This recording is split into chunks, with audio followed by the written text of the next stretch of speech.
phụ nhất tí thế nào chị muốn sao là kìa rồi số mà là nhỏ trợ lùi nó tu sửa là ý một nọc nó một cứ của cháu á thì là nó ta trâu rõ chơi chơi cái cho khám bố một cháu một khởi chơi thì chứ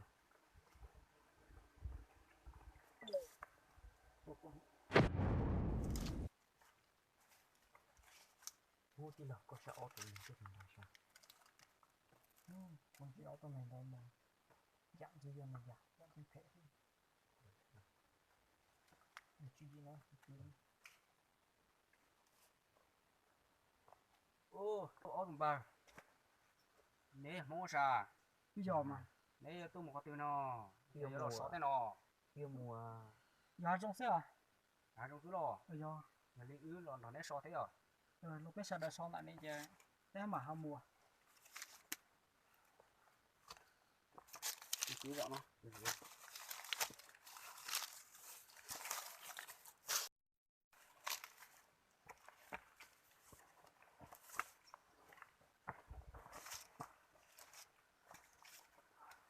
cứ nó mãi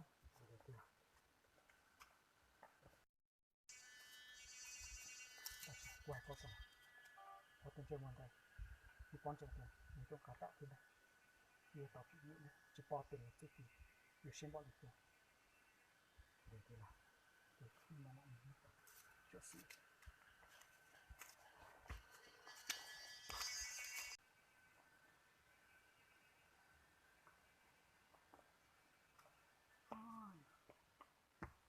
nhiều học dòng này như ổn này ôi chắc chắc từ tiền từ tiêu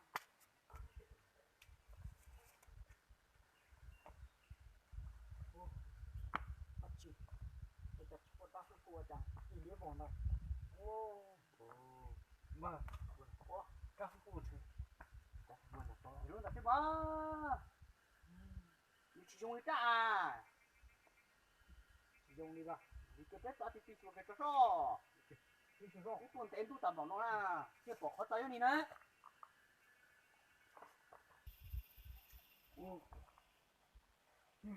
các phụ phụ nó nó sao một chút chỉ xé tiền chết tiền luôn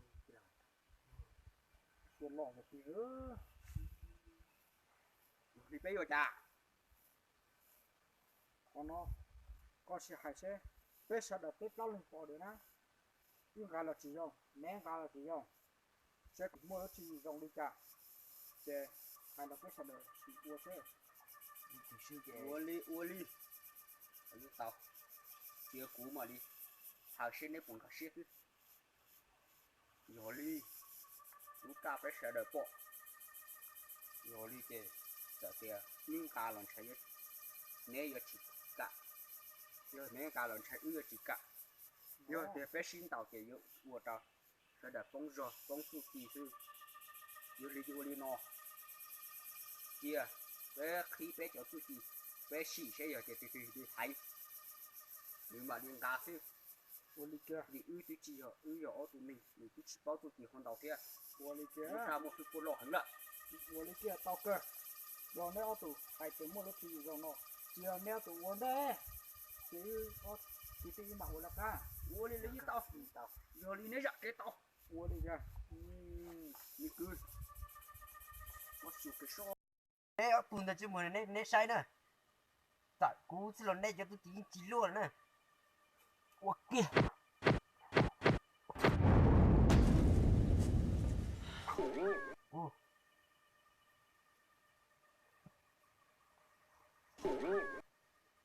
đi nào như tôi chỉ chạy đi nó sẽ đi à giống đi tôi lo lại chia cho có mua nè tiền nào mà nè sụp cho sao sao dùng đấy ủa nữa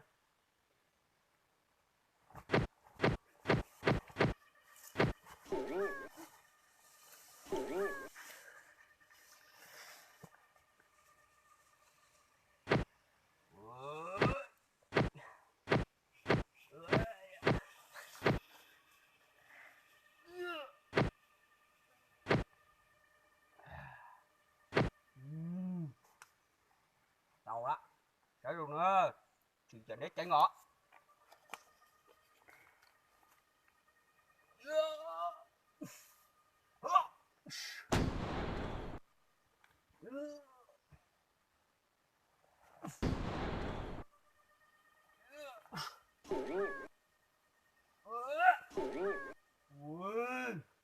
Lo đi nó nè, cú cho nè. Nhớ tên ấy chạy chỉ là một chế chỉ ư sư. Lúa lý sư chỉ tòng trái kia đi. Chỉ lò chế mà ư cho xưa. Hả? Giờ đi nấy khá thấy nhìn nấy xỉ nấy cho sao? Bây giờ luôn đi cú nè. Chỉ sai rồi mà cú cho. Lộ. Cú tụi cứ cho trái thứ hắn lọt chảo đi. Mình cứ con một xịu rồi. Ủa đi kể tí lòng. Nè nhìn trên mùa này nè.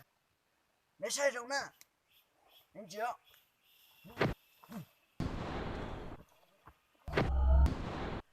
Tí lòng cho hai chả thế à? Nè mà cơ sự thế đâu. Tí lòng có xỉ rồi. Ủa lý thế mình cứ con lọt sò rồi cũng mà ủa rồi. Chỉ xỉ sao? Này họ cho cái chỉ giống này cái tiền một chế tàu đi à. Cái sai cũng cho này nè. Cú chỉ cho ý này nè. Ủa nó phải tìm mua nè. Tôi mà hát chỉ nhận tôi này. Chỉ tao mới chạy nè.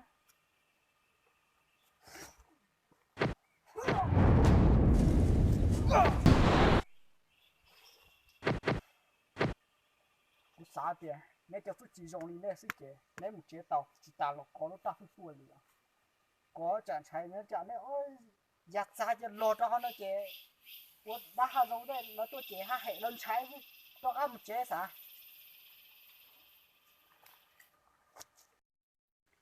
Ủa tí lòng.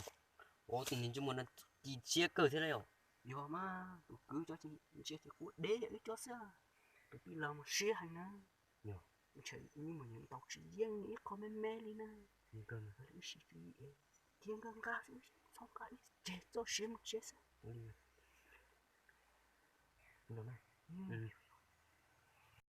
Nè, nè bộ cụ tí lòng cho tôi chỉ dùng mấy cha. Nè giờ một chế tao luôn.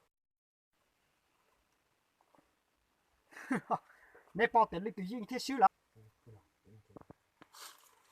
Sao cả? Yo tiền nếu tôi chỉ dùng đi nè chị, nếu mà mua sao? Cho chạy nếu mà mua đâu đúng ta? Cho chạy đường này nè. Bố đi kia. Rồi lấy tí lòng chứ cụ xuyến thế sao?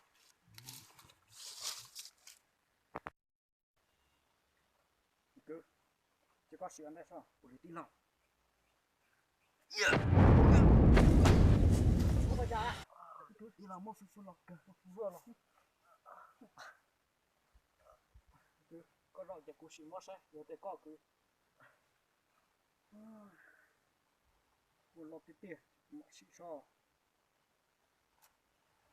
Chỉ một thầm mất kìa ha.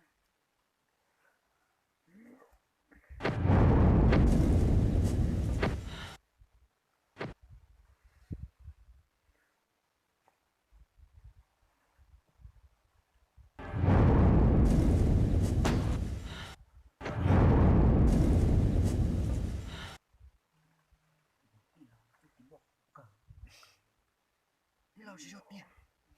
Đi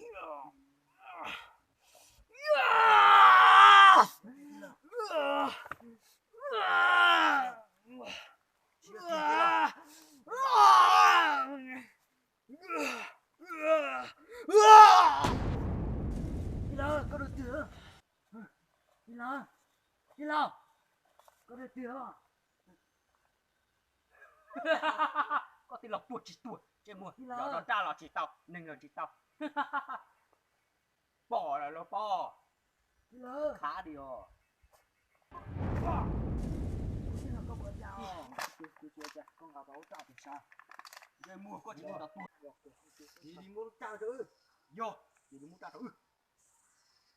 Trái nó lại cụ tè. Giờ cũng gà tao. Giờ cụ lì. Chỉ mới lấy từ giờ gà này nó. Chỉ mua tới tiền đấy cái tuột. Ủa cậu ba. Cái chuyện nó có sửa. Chuyện này một chế sư. Nó sẽ chỉ một chế. Của một này. Ôi giờ thám lô trong này nó. Chơi mua.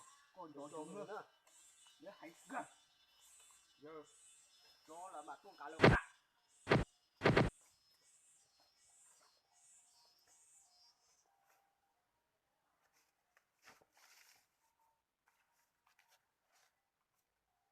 ok một xe Về tí nào.